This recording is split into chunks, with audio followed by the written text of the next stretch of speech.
If you are having trouble reaching goals in your life, this is the episode for you. My name is Carla Erskin, and I'm a work-life balance and productivity coach, and I teach busy women how to create a life they love through routines that I call the balancing acts.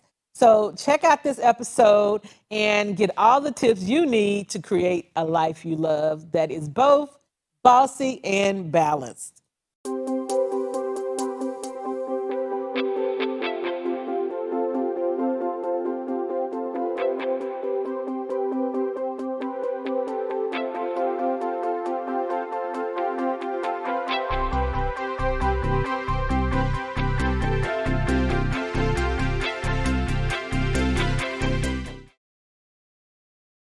Carla is a work-life balance coach, international speaker, and author of the book Balancing Acts, the busy professional's guide to routines for a bossy and balanced lifestyle.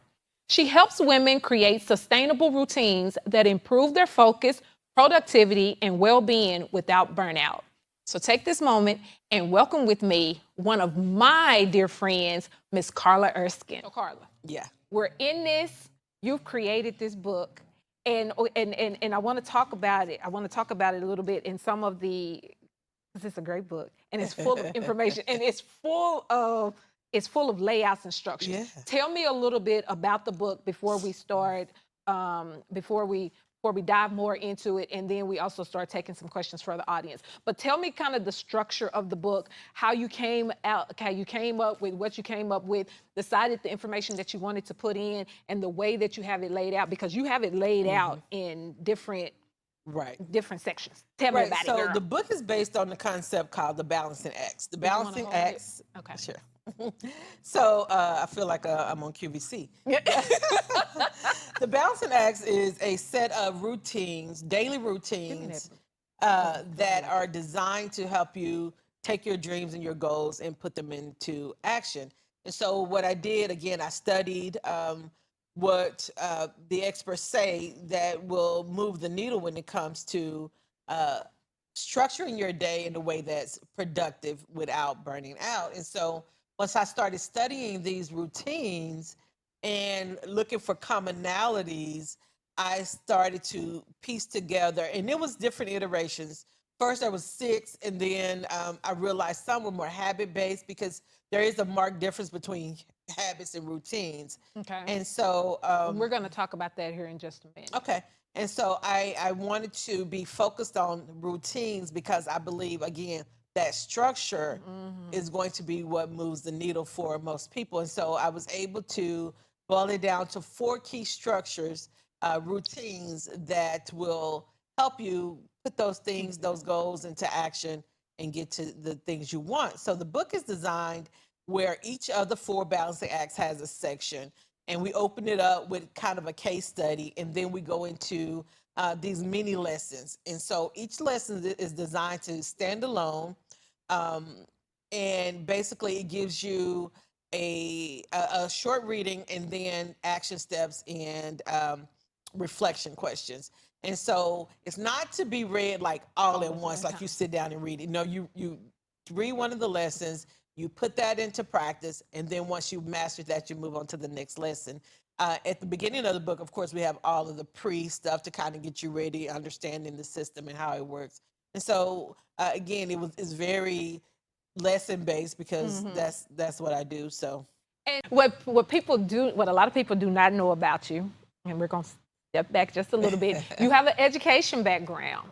You have been a teacher for a very long time. Kind of tell us a little bit about that. Right. So when I first experienced burnout, it was as a teacher, right? Because, teachers are often asked to do a lot of things. And so I've been a teacher for since 2010. And so in that process, I burned out there. I left education for a little while I was working on my business and just trying to get to the point where I love the classroom again and love teaching again. Teaching is my superpower, so it don't matter what it is I'm teaching. I've always been a teacher at heart. And so I see this as an extension of teaching women how to get more out of life. Because one of the things we will probably talk about is what I call blahs, like being in this space where you're just existing. Yeah. And a lot of people are in that space. And so my goal is to help them galvanize their goals and their dreams so that they can move out of that space and into a space where they're we call balanced bliss. So let's start with the blogs because that's normally where people find themselves. And let me give you a scenario, and we can kind of walk it through. Even if we don't go in order, we can kind of walk it through. Yeah. I am just I've woken up. I've woken up to life, and I'm looking around, and I'm just not liking what I see and what's going on in my life. And I want to start making some changes, but I find myself in that, kind of that because when you talk about blah, when I hear blah, I hear just that deflated state, just kind of, what else? And we were talking a few weeks ago on the show about getting into these just routines where every day and everything is just the same. There is no movement in your life. Is that kind of what you're talking about when you're talking about blah? Right. So blah is like what you described. Is busy and bored. You're like your plate is full, but you're not excited about anything you're doing. You're just going through the motions. You're just existing. Everything's so monotonous and gray and void of color, right? And so when we talk about moving out of the blah, we're talking about creating a lifestyle that you're excited about, you're energized about, and there's going to be variations in that, right? Every day is not going to be exciting, but I think there's a marked difference between just being day to day and unhappy and unsatisfied, unfulfilled, and having those normal cycles of ups and downs that everybody deals with. I do. I agree with you on that. And I find so let's talk about how because this is where we're going to start. I'm gonna kind of see it in my head. Okay. I see it in my head, and now hopefully I can pull it right on out. But let's start with a person who is in that blah state before they even make it to now. Now my vision is coming back. Now my desires are coming back. We're gonna get to that. But what are some things? Pause that before we go there. Let's talk about how you personally in your life moved from your blah state to seeing color again. I'm gonna start using that because I really like that friend. Yeah. So, sometimes it's just a wake up call. You're sitting there and you think to yourself, you know what? I'm not really liking life right now. I'm going through the motions and I'm showing up where I need to show up. I'm doing what I need to do, but I'm just not fulfilled. I'm just feeling empty and kind of void. And for me, that has happened in different stages of my life. And that's my key indicator that it's time to do something different. So what did I know what it felt like for me, but like what did that and I know you just talked about it, but what did that actually feel or look like for you? Like I said, there's this emptiness, and it's like there's like this feeling of disconnect, like you're not connected to anything or anyone, and it's just like it's the best way to describe it is like an emptiness and a I was just about to say the same thing. Yeah. I remember just thinking about it myself. It was just like so empty. And you're right. You're doing all of this stuff. You are helping all of these people. You are being everything, but you just feel so empty. Right. And so unfulfilled. And I think that is like the danger zone because it's so easy to go from blah to burnout. When you just keep going, when you know that you're unfulfilled, but you keep going anyway. And so it just takes one added stressor to kick you into full-blown burnout, right? And so we walk this line in the blob, and then when something comes along, before you know it, we're in burnout or we're in crisis or we're in something because we weren't feeling, we were just emptying and to the point where we had nothing left. And so when something catastrophic comes along or life-changing, then we have nowhere else to go or nothing to draw from. So you found yourself in your blah state. What was the first thing that you did? Um, I didn't stop it, and then I went to burnout because I was running a business. I had a lot of obligations. I had clients I had to service and fulfill contracts and stuff like that. So I didn't have time to pull back until my body forced me to, right? And so I went into burnout. But when there's been other seasons of blah, I found I'm a project girl. And so I found projects, things that I could do, goals that I had neglected, and I pull them out and I reevaluate where I am, and I start to make changes. Like, okay, this is something I want to pursue, so let me do that. So that is one of the things that I do. I have to have a project going almost all the time to keep me from sliding into that space. I found, and I find myself because I come to the blah state. I'm the reality is I think you don't just come one time. Right. I think it's a continuous cycle. And now on this side of the journey, I'm realizing that that's my indication that it's time for the next level. Right. It's time for me to challenge myself. Exactly. Because this state is no longer bringing me, Right. it's no longer a challenge. It's no You've longer, mastered it. it's no longer exciting. And I kind of do like you. I'm going to, okay, once I first come to terms with, okay, now I need to do something else. Right. Because that's a conversation with myself that I always have to have. Or do you want to do something else, or Right. is it worth doing? Yeah. Because you know that to do something else is going to require more from you. Exactly. So how do you move? How did you move past that and into that space? Well, you definitely have to pace yourself, right? So that you're not back into burnout and overwhelm. And so I take it slow. I do one piece at a time and slow walk it to whatever the end goal is. And so I don't pressure myself to do it by a certain date. I give myself room to work on it, pull back if I need to, make more progress, pull back, sit it down for a little while.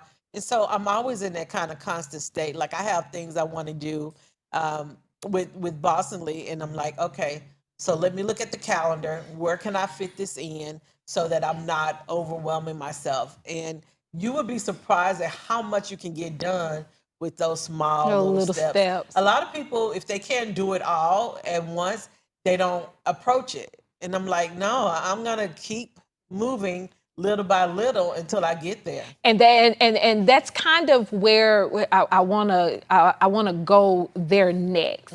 I wanna pick up with, now that we've made the decision to do something, how we, laying that out, what that looked like, some steps that we can help people walk that through and take that and then travel our way through.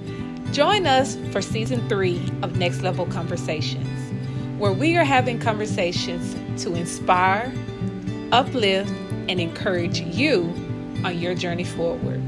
New episodes are available every Wednesday night at 7 p.m. on the WinWinWomen.tv network. Do you have a vision that you want to see a reality? Well, I'm glad, because tonight is the show for you.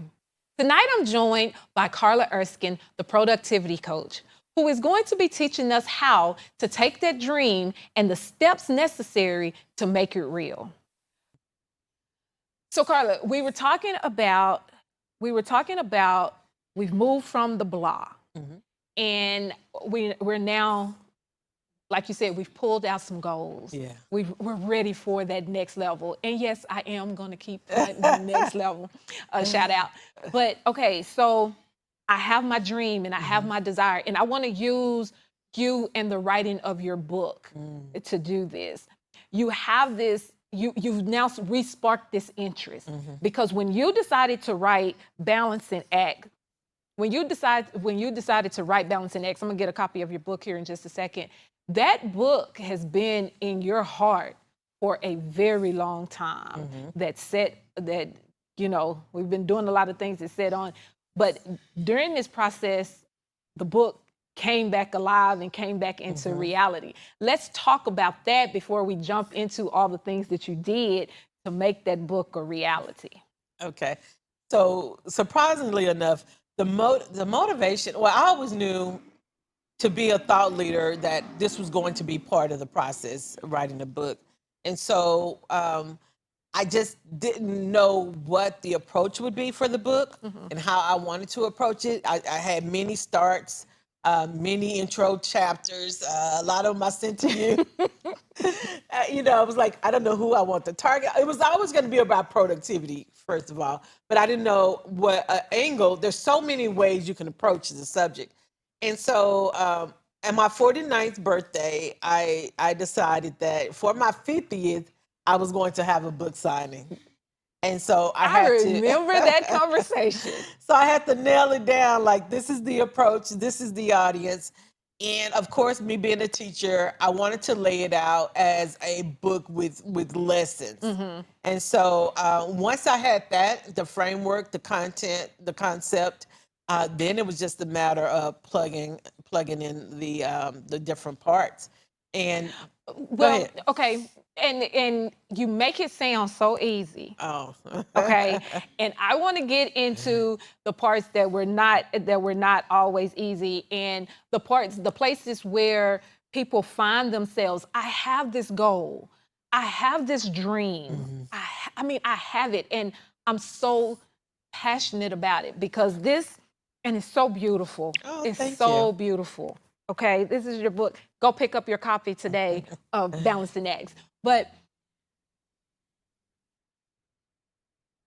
did you know, I know conceptually you knew that this book was in you, but did you fully know that this was in you? I don't take for granted that we've talked about the 4 tendencies. I'm an upholder. And so once I decide something, it's going to, if it's within my power, it's going to happen. And so once I decided that the book was going to happen, it was my responsibility to do whatever I needed to do to get it done. So that meant once school was out, the whole summer was dedicated to finishing and finalizing the book. I like that. I like that. And that's going to, I know you have your own tips, but we're going to put that on our list for you list takers. Okay, Tanya, I know you're one of them. For you list takers, that's going to be our first thing. Once we decide on our goal, it becomes our responsibility to do what it is that we need to do to make it happen. Right. The responsibility has now shifted because God has given us something. And this was your baby. You became pregnant. And it was your responsibility to make sure that you cared for it. Right. Oh, right. Girl, I'm starting to impress my own self with what I'm saying. Yeah. Okay, so go ahead, go next. And so I'm a reader, so I had basic knowledge of the structure of books. So I started researching. I bought a lot of books in the same genre, and I started studying those books. How are they laid out? How are they formatted? How are they approaching this? And so I did that for about 6 weeks. And I would sometimes go to the bookstore and just sit down and study these books. I purchased a few from half price, and I became a student of the process in the structure of books. Ooh! So silly. I like that too. I like that too. Step number 2, my love. Step number 2, become a student again. You went and you learned what you needed to know, what you didn't know, or what you had a fundamental, just the basic foundation of. You went and you took the time to go learn more knowledge. Right.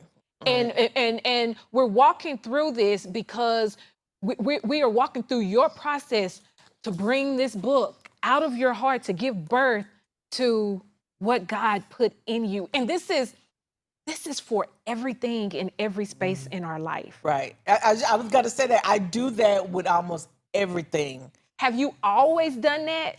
I think so. I think so. I love, as a teacher, of course, I have a deep appreciation for knowledge and seeking knowledge. So that's always been a part of my process.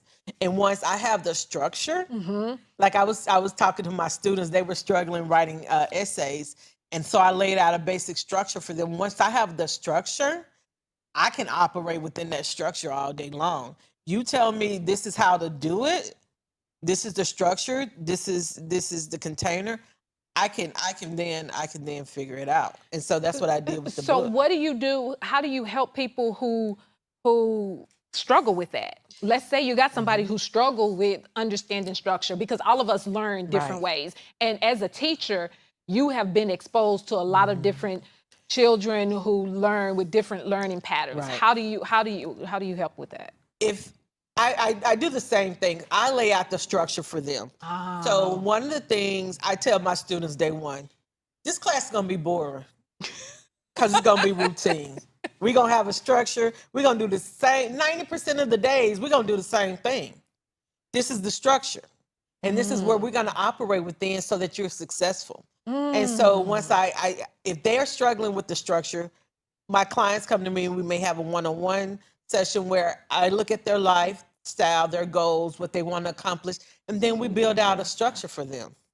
So what you're saying, I know with your students, they have a corporate structure, but what it is that we as individuals want to do need to do in order to see our dreams, our goals come to pass, we need to figure out our own individual structure for that task. Right. As opposed to just trying to use. Have you ever tried to use one general structure for everything?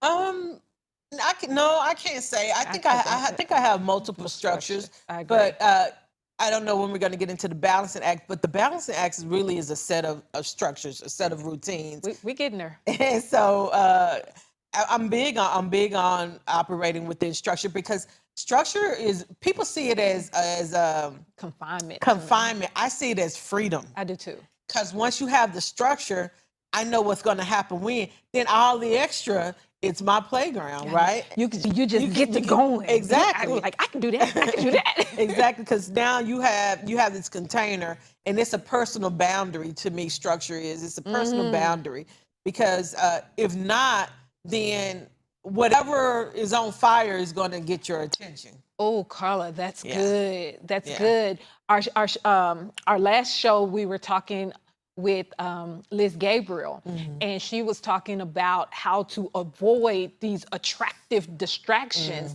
So you're on the road and you're doing your thing and you have your structure, and then boom, a big pretty pink rabbit shows up, and you get off of what you're on and you run to that rabbit. And that's exactly what you're saying. Your structure keeps you focused and keeps you right here so that you can go the direct line that you want to go. Right. And interestingly enough, sometimes the structure is no structure. Oh. Sometimes I'm like, you know what?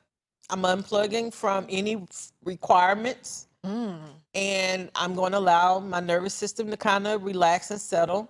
And so if I decide to tinker with it, I do. But if not, I don't. And so I allow those gaps as well in within my structure, so that I can kind of reset and relax and rest and allow my nervous system to settle, so that I'm not approaching that burnout mark. Was there ever, and I'm gonna get just a little personal real quick before we keep going. Were there ever any times while you were writing this book that you felt any like imposter syndrome, or like, oh, this is too big for me, or it started out small and then it's just growing and growing and growing, like my vision that I thought was small has now just taken off too big? Were there ever any times where you had any of those moments? And if so, how did you get past those moments? Honestly, no. Shawnte, I've done so much She gets on my nerves. I love her, but she also God, gets on my nerves. God be the glory. I've had the opportunity to do some amazing things, Yeah. and so by the time I've gotten to this point, I don't experience that a lot anymore. But you have I have experienced experienced imposter syndrome before. so talk to the people who are in the middle of this. They're Okay. not where you are. Okay. But they want to reach this point and they want to see their goals come. They want to write their book. Well, let me tell you about a bout I had with imposter syndrome that was huge. It was my first day of grad school. And so I was in the MBA program and I walked into this was one of those big classes, and there were all these people sitting there, they were dressed in their business wear. And I was like, what am I, this girl from the projects, doing? Why did I think that I should be in this room? What was I thinking? I'm not going to be able to do this. And it took everything in me to fight through that. And then all it took was that first assignment to come in. Really? And I had a high A, and everybody were looking around, was like, taking notice. And I was like, yeah, I belong here. This is where I belong. And, I finished that program with all A's and 1B. And that was what I needed to propel me to be able to do all of these things, is that everybody's just like you. Yeah. They put on their pants one leg at a time, just like you. They have their own insecurities and their own fears. You just have to show up and put the work in. Okay, so you have set your goal. You know what you want. You've done the research and created your structure, and you're shown up. You're shown up. Now what? Now what? Now what? Then what did you do? Like I said, you perform. Like when I was in Mexico, so I was speaking in Mexico, and I was right before I was getting ready to go on stage. I was nervous, that imposter syndrome, and I had to remind myself, you know more about this topic than the people in the audience. And so once I reminded myself of that, like, they're here to learn from you. You're the expert in this topic. Now, I may not be the expert in all the other areas, but for this is my jam, and I'm the expert. And so I remembered that, and I remembered also, like, you show up in a room full of middle schoolers every day. Like, you talk about a rough crowd. You can do anything. Once you've conquered that, then this is a piece of cake. And I went out there and I crushed it. And I mean, people were coming up to me afterwards and giving me accolades, and that was another reinforcement that I'm built for this work. I'm graced for this work. And it's like I said, it's my responsibility to see it through. Many times as I want to quit and put it down, this is what I'm called to do. Yes, and I think the way that you've written it, and because I like the reflection questions, I like the actionable steps. It's designed really and truly to make this a new part of your life. When we talk about habits and routines, I want to talk about that, because when you walk through it and you do some of the stuff, even taking the time to sit with yourself and reflect on the what, when, where, why, and how, this becomes part. This is you're downloading a new structure. You're downloading some new information that will take you off of that blah and out of that unproductive zone that we find ourselves into, and get you moving. Right, and prevent burnout, because one of the balancing acts is about shutting down your day and not allowing work to stretch over into the point where you're working these long hours. So it's about being productive without burning out. So let's talk about, for people who don't understand the difference between routines and habits. And then I want to talk about goals and how to set goals, realistic goals, because we probably did it backwards, because we already talked about how to move through those goals. But let's first talk about identifying habits, identifying routines, which ones take us where we want to go, and which ones got us floating in the wind. No, and actually both are useful, right? So a routine is a set of habits, and so it's multiple actions that you kind of put together in order to get something done. Whereas a habit might be just a one-off thing. Brushing your teeth, that's a habit. A routine would be brushing your teeth, taking a shower, doing your prayers. So the habits stacked together build a routine, right? And so when we're talking about habits, those are useful when it comes to maintaining your routines, but there's that slight difference. And so when I wanted to do this, I started out considering a set of habits and routines, and I was like, no, one of the things I like to do is break things down into the smallest denominator. And so I was like, no, I want to. She teaching some math, y'all.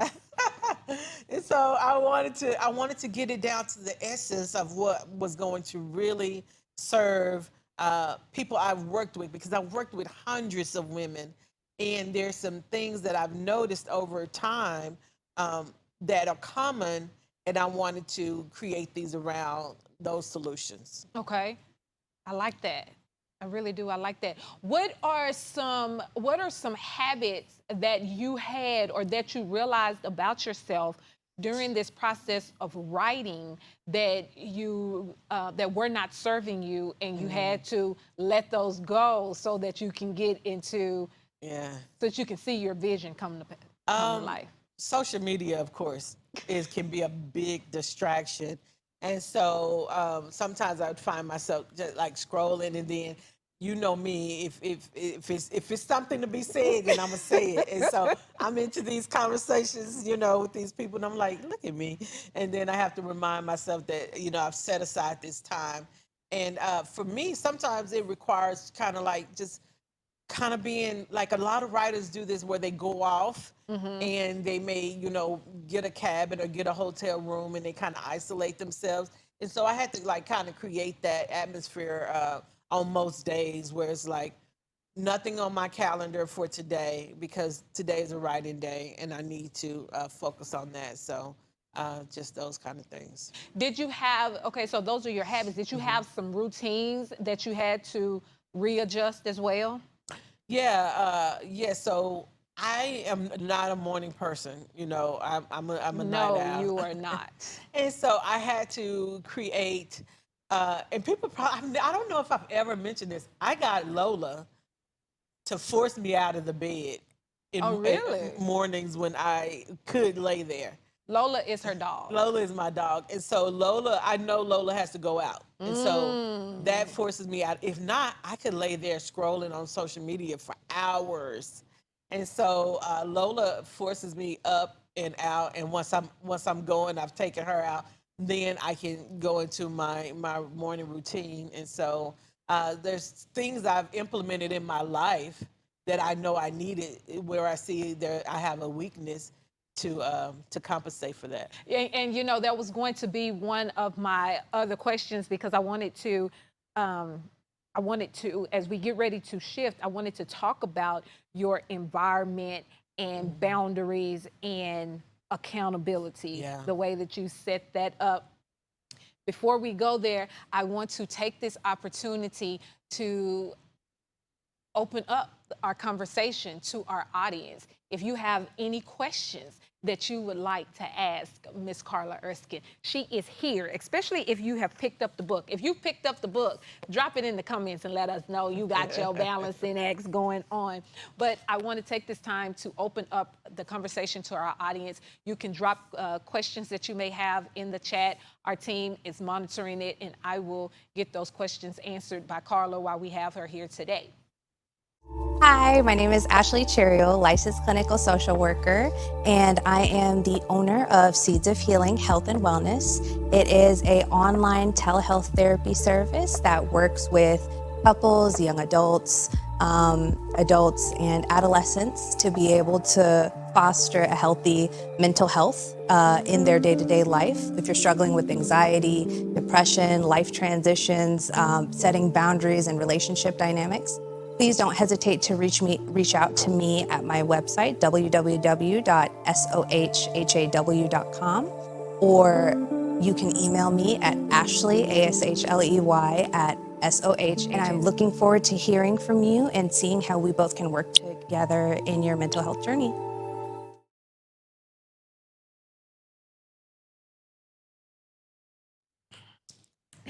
So, environment. yeah, I was getting there. Okay. She good and bossy. I want to remind you because I'm excited about it. So, first of all, I want you to tell us about how important your environment is in reaching your goals, and not just your physical environment, your mental environment, your spiritual environment, your emotional environment, how important it is. And then talk about some things that we can do to set our environment to make it match where we're going. I don't know how I discovered this about myself, but I am really big on visual cues. And so when I have a project that I'm working on, I surround myself with these visual cues. It may be like pens and journals and like the books where I was studying the frameworks from different writers. I would surround myself with these books, and those visual cues were my indication that, hey, I have this project that I'm working on. If there's something to the point where I may need a little motivation, that's what I do. The other thing that I do that I talk about a lot is journal.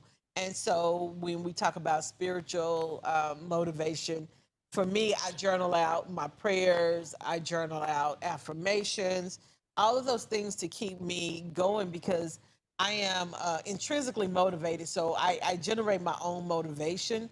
And I've just discovered over time these different things that will keep me going. And I'm an upholder, like I said. And so I kind of do that on my own. But for my clients who are not, then they may need some accountability. So I serve as that accountability, checking in with them once we've created the structure. Hey, have you hit this mark? Did you get this done? And so because there's no right and wrong way to be. It's just what do you need to get you to the next step. So there's no Go ahead and no, use next level. Say that again so I can say that whole thing again so I can make sure I cut that word. Okay, so there's no right or wrong because some people are like, why can't I do this or why can't I do that? You may just need a different set of rules to play by, right? So when I was studying the tendencies, that's why I was studying them because I wanted to not only understand how I reach goals, but how do other people reach goals? What do they need? Like Shawnte's a questioner. She needs all the questions answered because she needs to analyze all the things.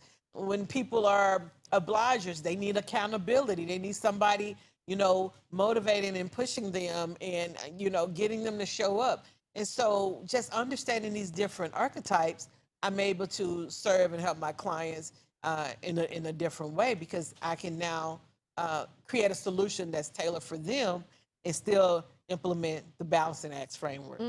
And just real quick, tell us about the book that you're talking about, the 4 Tendencies. So it's a book by Gretchen Rubin, and it's about how people respond to expectations. And so there's 4 areas. The polar extremes, of course, I had to be a polar extreme. The polar extremes are upholders who respond well to internal and external expectations. And then the opposite of that is rebel, who don't respond well to either internal or external expectations. And we know somebody on all the spectrum. And so most people fit into the questioner, which is what you are, and the obliger, which some of my other friends are. And so understanding that, I'm able to create a solution that works for them because for a long time, I didn't understand why people couldn't do what I did. Yeah. Why couldn't they motivate themselves? Why do I need to remind them to do what they said they're going to do? And so this helped me to see that there's different ways of responding and there's no right or wrong. It's just different. And so that's good. That's been helpful. So how do you help your clients, or how can you help our audience evaluate their current environment their current environment, and what are some things that they can do to make adjustments in their current environment? Again, it's so personal. Some people thrive in like a lot of things around them, like clutter. Some people can't function when their space is cluttered. So if your environment is not conducive, if you're not making the progress that you want to see, take a look. Is this environment stressing you out because there's too much going on? Or is it not too many distractions, right? Sometimes it's not about the clutter, but there's a lot of distractions, you know. And so you have to create an environment that's going to serve you the best. And like I said, what that looks like for you and what that looks like for me may be totally different. But that's when you have to kind of reflect and be self-aware. Reflection is such a key. It's so important. You know, because that's when you figure these things out. And sometimes it's trial and error, right? And so, but if you're not trying, then you're not going to find what works. Okay. You know, so you got to do some trial and error. How did you, or how do you, let's talk about boundaries, because in order to reach any goal in life, you got to have some. Right. I mean, that's one of the things that's essential. And I want to kind of create a essential list. Like, what are the and it's a quick and dirty. I know I want you to pretend we're in the classroom and we have a chalkboard.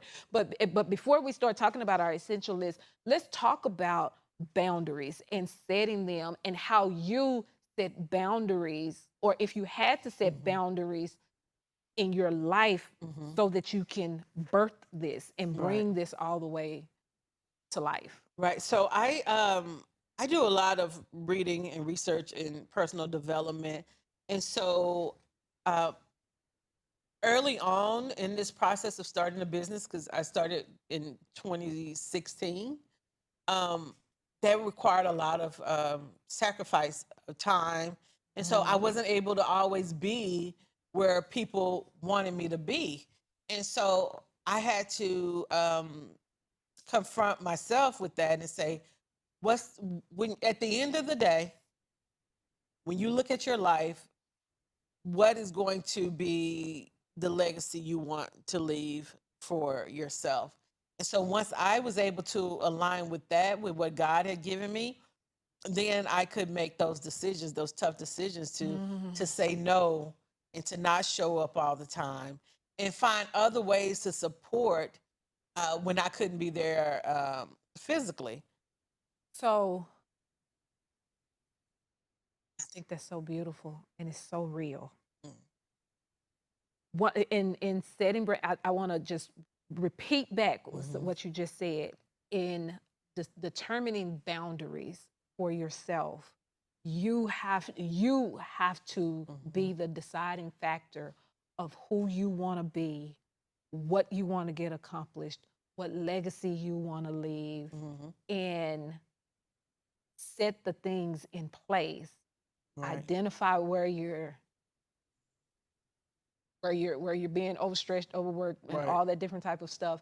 And you have to be the one to set up those boundaries. Right. You can't allow other people to do them, because other people are not. They're going to set the boundaries based upon what their needs. They're going to set boundaries for you based upon what they need and what they want. I experienced that as well. And you have to, and it's not easy. Sometimes it was very painful to have to put that boundary in place because you're talking about people who you are connected to, who you're very close to. So it's not easy. And how did you overcome that? How did you move past that or reconcile that with yourself? Like I said, I consulted with God, and I had to say, okay, this is the purpose I have for my life, and I can't keep allowing somebody else's vision to get in the way of mine, because people will. They will. And I'm sure I do it to other people too, when I want them to feed my vision. But everybody has their own purpose in life, and so we have to be we have to walk a fine line because we want to honor those who we are connected to, while not allowing our vision to become put on the back burner. Do you think one of the reasons that people fail to reach their goals and bring their visions Yeah. to life is Yeah. because Yeah. they are spending too much time in other people's visions Yeah. and the obligations that other people have for Absolutely, them? absolutely. I see it all the time. I see it all the time. Um, Especially, and I guess there's going to be some of that when you're a mother, or you may be a caregiver, and so you have to be a little bit more creative Mm. when it comes to carving out time to pursue your vision, because if God put you here for a reason, then you still got to fulfill that reason. Yeah. You can still got to do that. And I was just talking to someone recently about lessons, and because it took me some lessons, right? Some tries to get it right, because I wasn't always getting it right. But I'm so thankful that I did a lot of this like in my 20s Mm. and in my early 30s, and trying and getting out of balance, not getting what you want, being resentful, coming up against that same lesson again, because during the time I was married, my pole vision was nowhere to be seen. That's a whole I nother know, conversation I for know, I know. I was like stagnant. When I look back, I was like, you were so stagnant the whole Yeah. time, because my vision was put on the back burner for his vision. Yeah. And I was like, I never want to do that again. And so it takes a few tries sometimes to get it right. So as and we got to wrap up here, but as the balance coach, just Mhm. piggybacking off of what you just said, you never want to do that again. How have you in your relationships now found the balance necessary, and what does that balance look like for you to have a romantic relationship and still have your business and reach your goals, but also being present in this relationship? How has that impacted, or how have the two worlds joined that looks different than what it looked like when you were married? Um, I can say, like, since then, the people I've connected with were people who also had their own visions. Mm. And so they were doing their own things, and that allowed me space and time to do mine. And I think I was just more wise, and a bit more wise about not allowing mine to take a back burner. And so just staying focused, Mm. really just staying focused, and realizing if a person can't honor those things, then they may not be the Person for you. for yeah. And so that's And yeah. have you realized that in order to see your vision and your goals come to pass, that you've had to um, step away from a lot of relationships? I have, and some I haven't necessarily stepped away, but I've created those boundaries. How Yeah. important, and we got to wrap up. How important is collaboration Mm. when you're trying to bring your vision to life? It's super important, and that's an area I struggle with, actually, because I work at a pace that a lot of people are not willing to work at, because I am an upholder and I'm Mm-hmm. self motivated. And so it's hard for me to collaborate with people I have to kind of drag along. Mm. And so that's been an area I've struggled with, and that I'm looking to do better in, actually, because it is important. Like I said, if you want to go fast, go alone, but if you want to go far, Before. go with others. And so I'm trying to learn that lesson. That's good. Carla, you already know that I think you're pretty awesome. And believe it or not, I know it doesn't seem like it, and I say this to everybody, but we have been talking for almost an hour. And I got a whole lot more that I want to talk to you about. So I'm gonna bring you back for part 2. Okay. But what I want you, Because we didn't even really get into the I balancing know. act. Well, we talked a whole lot about. We talked about the book, but we talked Yeah. about some of it. But Can you real quick just kind of talk to our audience, and I want you to visualize this person right here. They're in their blah moment. And they're in the process of moving out of it, and they want to see, they want to do the work. They're willing to do the work to see their goals come to life, whether it's a book, building a business, creating a family, whatever it is. Can you kind of talk to them and just kind of give them a jump start, a starting point from, because you start there, you start with the vision in Balancing Acts. Just kind of talk with them and give them their lunch pad. Right, and that's where you start, like, really getting clear on the vision. I had a revelation recently that this, because I was talking about your why, and a lot of times we talk about our why externally, but my business for me was my saving grace, because I am a person who, like I said, I need a project, and so my business for me, when I'm was at a really, really, I would say, low place, it kind of pulled me out of it. So I would say start with like what you really, really want out of life. Once you get in an alignment with that, then you can start putting the other things in place. Whether that is reading, studying, learning, connecting with the coach, or self-study. Self-study is really big. I'm big on self-study, but you got to take action, and you may not always get it right the first time. Don't be afraid to fail and try again and try again, because that's how you learn. I've learned so many things from messing it up. Yeah. I've sent about 5 different manuscripts in for this book because I'm reading like, oh, there's an error. Let me redo that. Let me resubmit it. You know what I'm saying? So it wasn't like a home run from the beginning, and I'm okay with that. I'm so okay with not getting it right. I've adopted the philosophy that done is better than perfect. And so I'm willing to operate in imperfect state, in order to move the needle. And so do it. Start right now. Somebody asked me like, "What's the worst advice?" And I said, "Start on Monday." That's the worst. Starting on Monday is the worst advice. Start right now.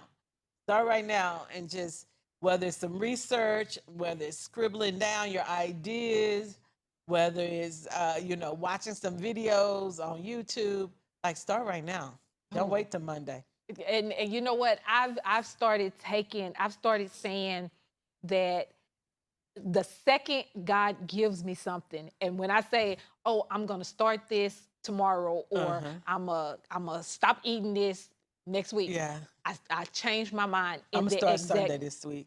I changed my mind in that instant, Right. and I say, if I'm gonna start then, I'm gonna start now. Right. So I have literally had to take stuff and just dump it in the trash, not even eat another bite, or just stop it right now. If you can start tomorrow, you can start today. Yeah. I like it. Carla, real quick, can you tell us how somebody can connect with you and work with you, and where they can pick up their own copy of Balancing Act? All right, so I am Carla Erskin on all the social media, but you can go to my website. I actually just dropped yesterday, because I knew I was coming here, something for your audience.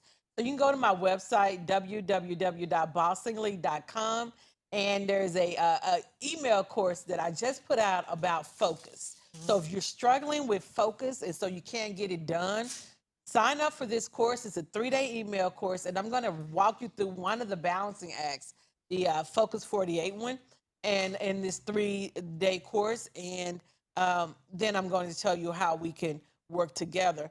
But you can also pick up the book at Amazon.com. You can search my name, Balancing Acts, and you can get you a copy. I think you'll love it. I've got some really good feedback on it, and so I'm excited. I'm excited to see what we're gonna do with this. I am too. I'm excited.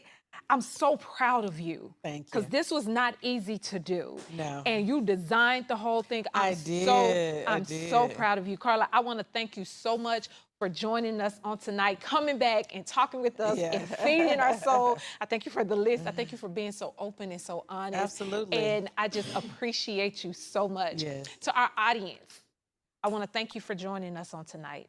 And I pray that something was said on tonight that will help you, as Carla say, move the needle. And the only thing I want to say is, as Carla said, today, make the choice to take action. Whatever it is, just take a step towards making your goals a reality.